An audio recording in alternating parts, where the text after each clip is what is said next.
Head sõbrad, veel kord. Mõni sõna eile AK eetrisse läinud uudiseklipist.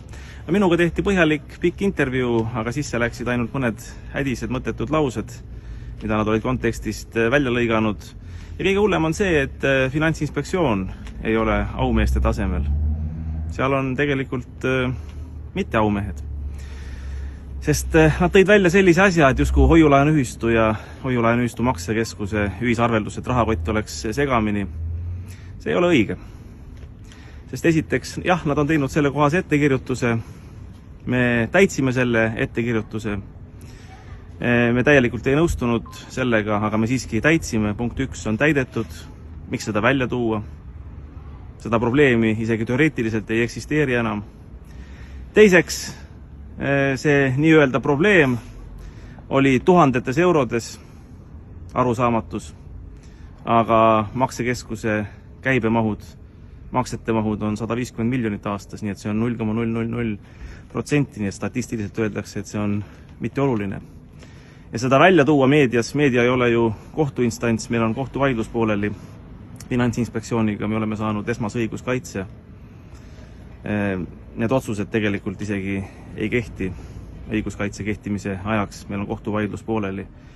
Aumehelik, eriti riigiasutuse poolt, on kohtuasju arutada kohtus, mitte meedias, mitte tekitada oma arutute ebaasjakohaste ja mitte aumehelike väljaütlemistega pangajooksu.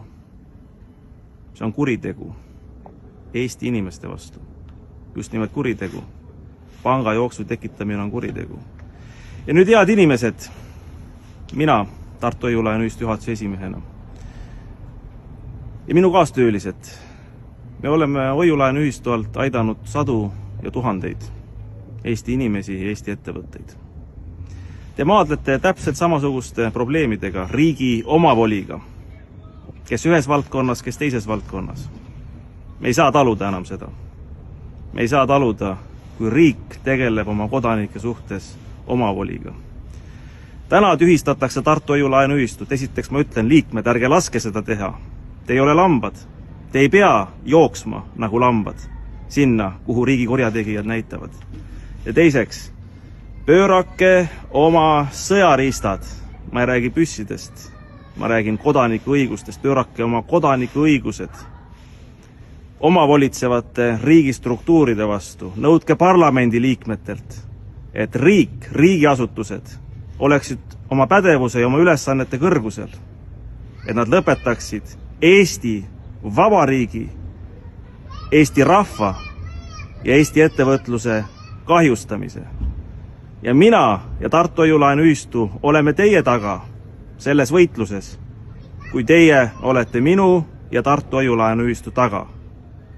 Ja kui ei ole, ma saan ka aru, võib-olla tulebki meie Eesti riik ja rahvas lugeda lõppenuks. Aga mina viimase veretilgani ei ole sellega nõus.